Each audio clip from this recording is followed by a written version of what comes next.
gonɗa ko caggal leydi aɗa yiɗi leydi galle walla ni gollade e Sénégal Global Invest SK bismimama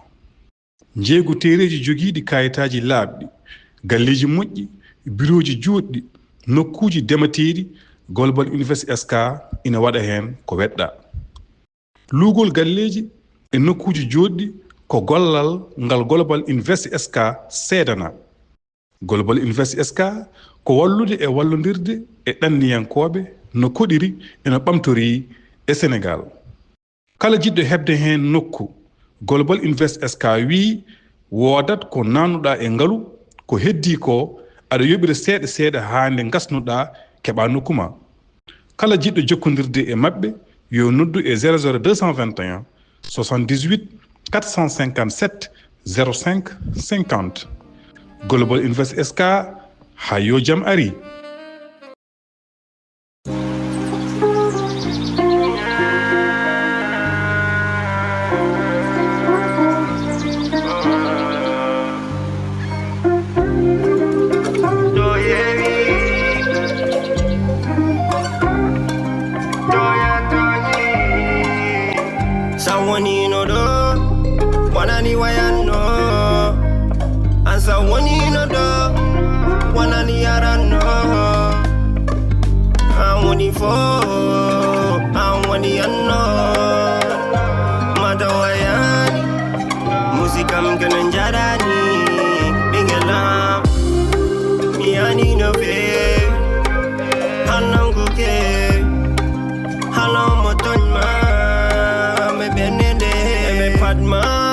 Calma, ben darma,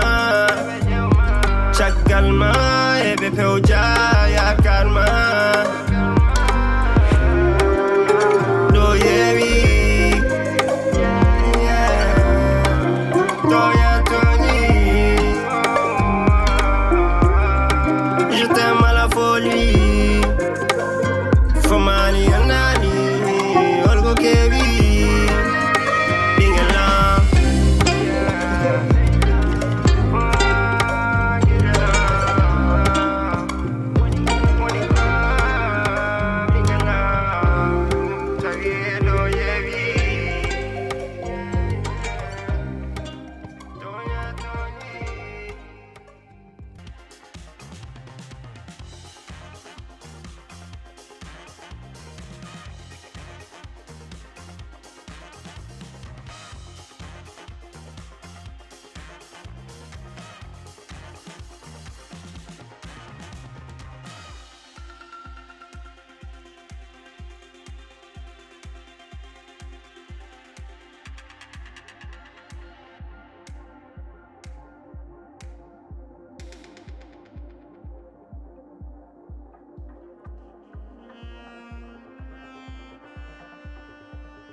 Ça va? Salut.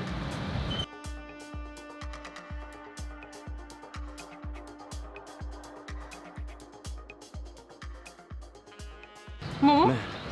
Kuri ane bando? Non, ça va. On en a fait. Ok.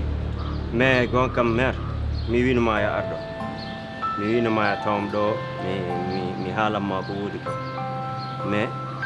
vraiment to ngon mi do mère. Est-ce que mbatta est-ce que accara ha do e do kam do e baldi baltari wonko pour mi réglude et puis vraiment mi parce que on a hala ni en bet faut Est-ce que ça va? Famata wallahi mi wi mi ya ar gonga mais dum do kadi wana An imina kam galle am ha do? Mais dum do wana nokku mum mais Momo wota wadam dum. An wana sehel baro. An ka ɓiɗɗo am si tawi ko mbuɗi yiɗɗa halis non mère non Hanana? ɗum kam hornaɗo ɗon kono miɗo andi e gite ma hiɗa andi ko duwaɗalan haalande ko suɗata ari hen e banque o ala mi wona kalis to non ari hen totama mbuuɗi wona kalis wona kalis wona e joni aɗan mbatten moi je te promets mi sohlani kalis ma mi sohlani dar min kam gongo tan jilli ganda wona mais kam wallahi je te promets hokkam ɗo e balɗe ɗiɗi mi ari mi haala ko woni hen balɗe ɗiɗi hokkam tan temps seeɗa par ce que to gonɗen ɗo ni sah wona nokku haala walla wona nokku na ko an noddi kam yomi arɗo eyyi mais joni no faɗi mi faɗima ɗo ko an tan ça wawi fait kam 30 minutes mbeɗa fatma ɗo et puis accu tan haggongol mi haala mama jaggu hen tan wallahi mami haalan gongo je te promets non ndeko o ko haalanno ko fof ko gonga o maire ala ko waɗata sowona yaltidde e mum meilleur ami am meilleur copain am goppa ha peero yaha an a yaha yaltidde e mum non vraiment Tulay umu sara hoota Tulay umu sara hoota ɓeɗo eggi hande ça fait 1 mois ha koɓe eggi ko Seydou ko eggi ko woni lewru Seydou eggi ɓe eggi kay eggi hande lewru a sara hoota ko woni Halimata onon moƴƴani onon kon jasɓe jeliɓe kadi onon mbaɗon kono lingel ñolngel ni waɗe ha ko tan siiɓo onon mbaɗa ha barke ɗum waɗi kay so mbi mbaɗa ara ga tan yasin wiya kam moto mi ar ɓe egga ko foti no lewron kalnani andude no mbaɗa tagui min kalnani onon mbaɗa ha barke meeɗa yiide neɗɗo no aña ɓi yummum mo gadduɗa inde wotoro jiɗɗa e mum duhol gotol gaña ɗum onon kon haaside jaam on mbaɗa ha barke onon jiiɗami wuura eyi jarama ummo ko sen ko woti galle minima yasin mamin kaalen ummo do Seydou yaha nawo ɓinguelam guel noon tan mi soodi mboto conmi wudere sañade mbambumi ɓiyam mboto ha tiiɗi pomi hen wudere sañade nde roggante nde sa jibini ɓiye ene wiye neɗɗo anda kaari ko yummum wambiri ɗum koye wudere sañade nde mboto ngu woto ɓelsinde ɗe ɓiɓɓe moon eyi ummo ko hen noon ummo haji hen ummo Seydou ummo ha ko hen ya mi yatto Seydou eyi ummo noon ummo ko ya Seydou goppe kam onon mi woppi on onon mi woppi on yelte moɗon onon goppe kam eyi ummo noon on jiiɗa ham eyi ummo yon oɗon ceerde men eyi ummo Seydou tan ummo on jiiɗa ham oro Tulay ummo kadi ko hen noon ummo ono ko Allah ummo wawi ha ko hen jomina ko ɓe wonno ɓe eggi ar ko hen ono ko Allah wawi onon egginiɓe eyi ummo onon mbadde mabɓe planisation eyi jaram ummo onon mbadde mabɓe planisation ummo acca tidde hoore ñen ko hen galle seydam waɗi am seydam mi haalantoɓe koɗi andi hen mi haalantoɓe koɗi aɗa andi to mboɗa andi andi hen mboɗa andi yasini andi yo yumma naat beelel aljanna amin ar ya julko jaɓa amin arƴi hen mami haalantowo jeeyi kollaham holluma kay jehen armi arduma galle jehen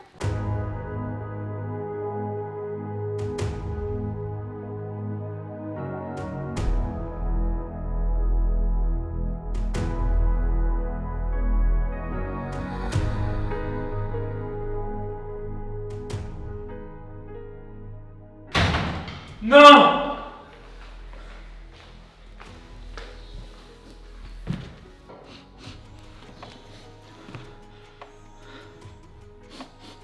non wawa wonde c'est impossible tawi Binta ko haalanno ko gonga non je crois pas ça je crois pas à mes yeux aussi ko jiimi ko ɗum wawa wonde mo ne yaltida e maire o non moi non c'est impossible mo yaltida e haabi waɗa ɗum ko waɗi ɗum ko ha haabi maaya wurto kadi ene yaltida e maire o non wawa wonde ɗum ɗo fof mo waɗa ɗum non ɗum oppirta ɗum ni fof komi haalda e maire o aussi fadanmo haw ara mi haaldemo pour une bonne fois par ce que ɗum ɗo wawa wonde ɗum wawa gasde mi wawa ɗum jabde ga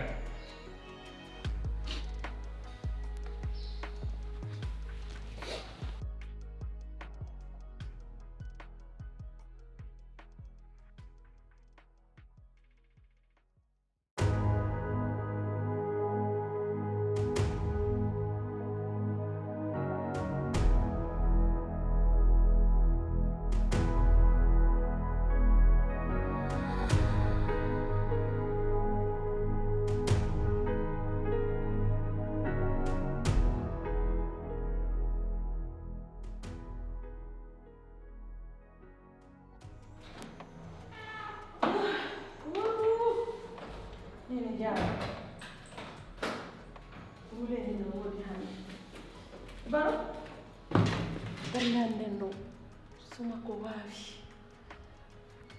baru yaw karam boisson ko frigo wonno leyon baru an ko woni nanani ko mi haalan ma ko e ko mbatta ɗo a yiyata janngoya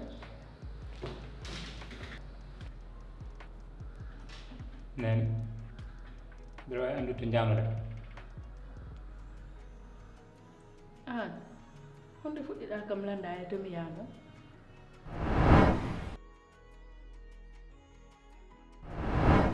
an hana a waddu e Binta ɓawam ko woni yahdanam ndiyam ɓuuɓɗan mi yara acca ko watta kon nani jimmi ko jawɗa kam holto jawnoɗa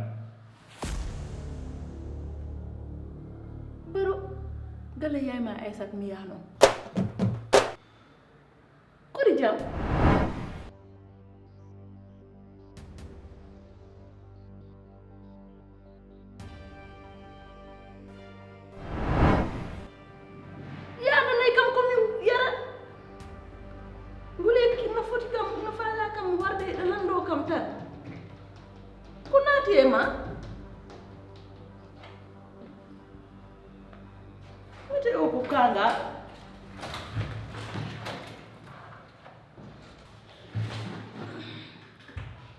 Benda ko naati e galle on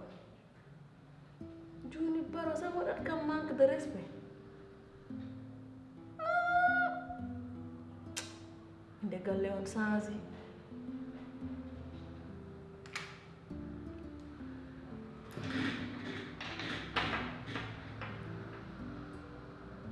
benda ko koyɗol mi anda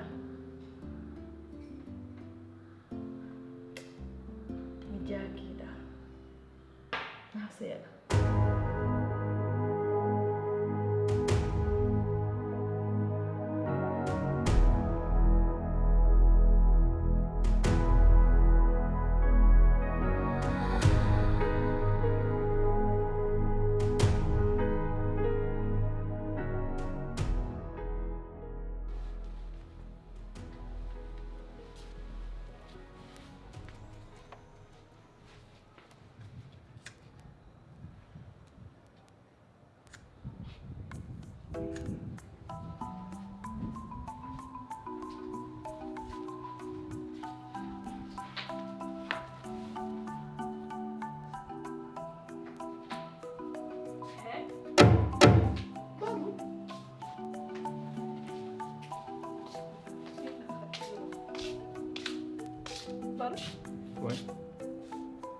ko woni ci jungam wanni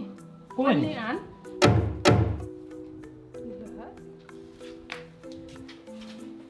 an puti kat simmo wona an kalde Binta min boy simbana wata haal ɗum mi nanta ɗum walla ko probléme o tagi hat simmo ni hedde ni o gondo galle he mi wima boyi simmade an wona gonga accu haalde an mi feera min jogoɗa simmo mbiya an boyi simmo an kan neɗɗo walla ko ɗum an kalde mi kay wat rara ko hande perma min jogiɗa simmi Binta matana mbimam ko mi boyi simmade mata ko hande jiira ɓaro ye rar mbima woto fontomi de guilom jimami ha joni feerami hade jogui cigarette ha hande mi yima jogoɗa cigarette mbiya an woto takam haal komi yiiɗa wawi yaw joni ya Binta komin mbiyata yah joni baru an kam hono respect mo tottonoɗa kam baru hameɗa haaldama a heɗata ko kalanmi ko Binta an ka jiɗɗo respect oɗo galle est ce que a yiiɗo respect holto respect woni ɗo goffo yahatɗo koko wela waɗat koko wela aɗa haalama haala respect Binta min kalanta haala respect Binta est ce que a yiiɗo respect holto woni sese laisse moi daro anni sese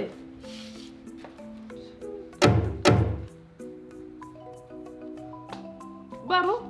heɗo mi annene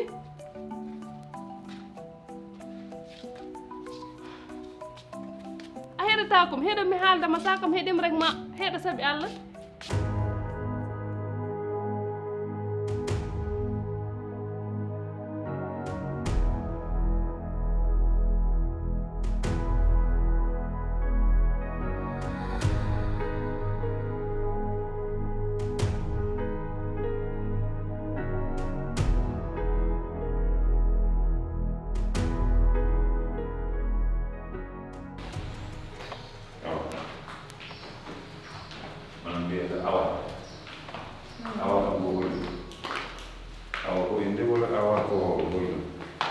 que to bandiraɓe godude tan mbima awa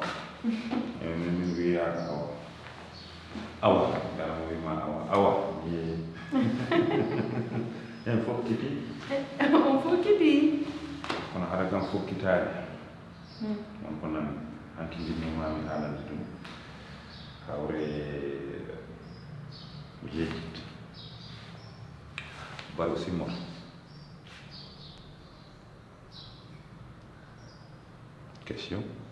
woni koye simmade Oumar ko haalitaani omoni simmoɗe acci ko haalataa kon baro suusaa ɗum o yowaaki kam laabi ɗiɗi mo haalanmaa ɗum won jiiɗo mo mo simmo ari haalni faddu wona hay galle donc haalde makko toŋaami hirsu so fuɗɗima simmi ala ko ɗum ko ronkani wadde de mawɓe hanki ɓe soɓe jiima aɗa jogii kuɗol cigarette ala koɓe mbawa juge ɗen te kañum woni damal ngal ɓe mbi jomum so nangi cigarette tan ko damal udditde ko kala ko boni te kadi moƴƴani e ban a yani no foti no wayi elle ɓuuɓel chéri fanko tan jooni mi yaha e bagage uji mum mi ndaara ko vérifié o sustaa taw ko simmorɓe o dartin gila wonani chronique gila law gila waɗani trop tard on dirait que a darani no feewi galle ma je sais pas qu'est ce qui se passe pourquoi ces détails là an min woni mo ñamnani e galle min aɗanoma tinde ko ɓewe galle tu trouves ça normal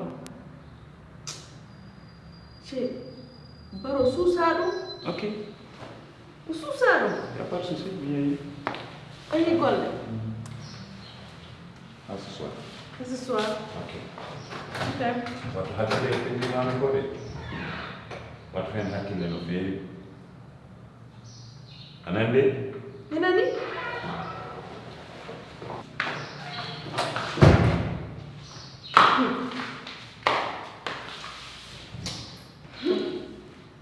baro yowakiran sohlaaji fiimugol mi toŋaami hirsu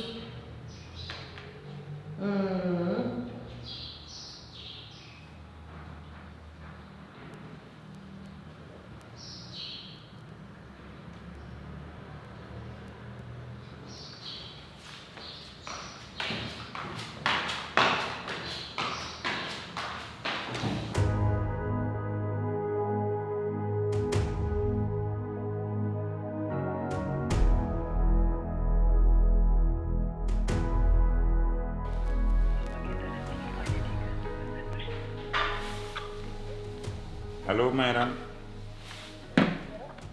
ça va nantam no feewi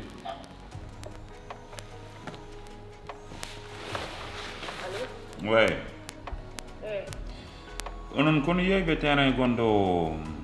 Jacques Mbaw o wiya min yeeyino kay mais mi yiyani mbaɗon ɗum mentionné e registre o kadi on terrain yeeya pourtant min mi waɗino henne a yiyani non mi waɗino hen ɗe namno feewi tan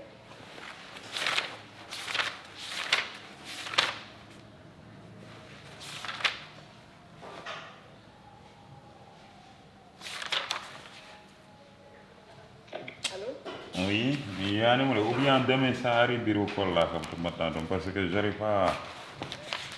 ɓe ƴeewi ɗum to mi yiyani ou bien est ce que a yejjitani mensonde ɗum ala waɗi mentionné baba mbiɗa sohlumaade mbeɗa annda liggoto nag men waɗi mentionné ok donc mami ƴeew ɗum après que mami noddoyte so taw mi yiyi ɗum somi yiyani ɗum demain on va essayer de gérer ça e ala problème première heure demain inchallah mami ar ok ƴeewa ɗum feewi sa bonne nuit e bonne nuit merci monsieur Sow ok ko woni han jafoɗaade mayni ko liggey gonɗam mais essay mum komi cisɗo baaba komi cisɗo comment ko sisno noon koni baba ko sitni kam gogo am gila ngarmi ha joni ñande fof am boni haala rek boni wi ko min addi problème chaque jour o waɗat répété gila nden ha joni meni jooɗi med deƴƴi rek pour mi wasma waddude makko mais hanti moom mi tampi tawde o wino o tottat kam passe mi hooto yo addu passe o joni mi hootat galle mama quel est le problème koni problème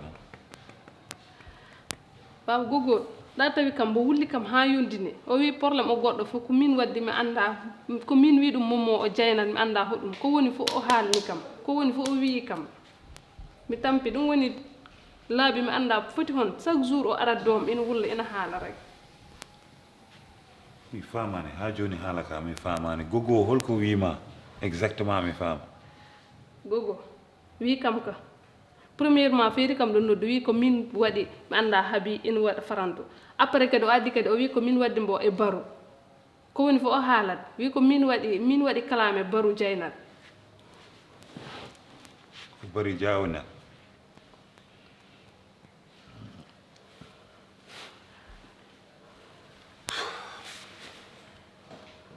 pour l'instant moom cohluma rek ha jaafoɗa kam mi hibbitoto galle mamam par ce que mi tampi holko mbinomami no garnoɗa première fois holko mbinomami wona mi wima année uji ɗi ganduɗa ɗi benni hakkudame ma c'est ça que je veux rattraper wiya mi wiyanima duuɓi no keewi no ganduɗa min guurɗani e ɗum jinmi rattrape hankkadi min guuramina ma ganda kam mi anduma iye Tullaye an kam ɓo ɗiɗo blouson ngaji kadi goni hannde kiɗo nguleyɗi blouson Seydou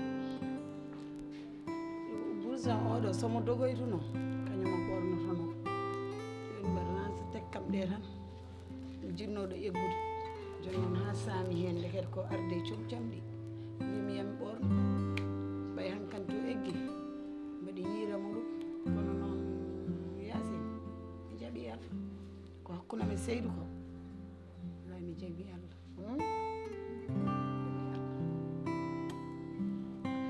alhamdulillah rabbil alamin ay Tullaye kala ko wona Allah ko meere ay kala ko juuɗe e aduna kala ko sattirma wiya ya fawi juuɗe Allah an Seydou natanoɗa e mum ko saabi Allah e nelaɗo a natirani e mum saabi haydara o waɗi ɗeɗo golle ɗe o waɗi kono hankanti ɗum no mbiɗa ni sa wi kam a fawi woppi fof e juuɗe Allah Allah mi seedi hande mbiɗa welti ha ɗon tan wawi hadde sabu ala ko egginiɓe so wona min tan saabiɓe eggi ɗum ala waɗani mi tampiniɓe mi harjiniɓe ko min waɗi ɓe yaltude ɗo gueɗel tan musimi ɓinguelam ɓe mbiɓe nawino janggo ya mama darana jangga somi yiiɗi ɗum yiiɗi to jeyamirum somi yiiɗi ɗum nande holto nan gogoma a wawa famde ɗum gogoma to tolni ɗo situation mo tolni ɗo natti wondude e hakkille mum mais baba min ko hoɗum min gogo am ko tagi mbo wiide ko min waɗi probléme haabi o e probléme baro o min ko mbaɗmi elle n'a pas compris que gonɗa koye prévenir min mi faami sa ari haalni kam baru koko jawinata c'est pour que mi haɗa baru o woppa ko jawinata ko et je l'ai bien dit que so wonano an so taw an c'est plus aɗa andi ko kalatuma mi wawa wonde dow mboɗo waɗa des détails j'ai trop de choses dans ma tête haala hoɗde mi yiɗa nande ɗum a nani no mbirumami ni do ala to korata ko do jeyɗa je te le dis à chaque fois je te le répète ala to jahata ala to jeyɗa ala to iwruɗa ko do gonɗa do jeyɗa aussi arrête de non écoute moi ko wawi hen wonde ko foof mi winomo goggoma waddum comme no yumma kala ko wawi haalandemo woppu benna e sa famanimo oɗo saaha wonta famdemo hoto haaɓi natti wonde ɗo probléme uji nana e galle an a yurmakimi mata o mais baba min haaɓi on mayde hana minne ɗum musani kam no muusi yimɓe foof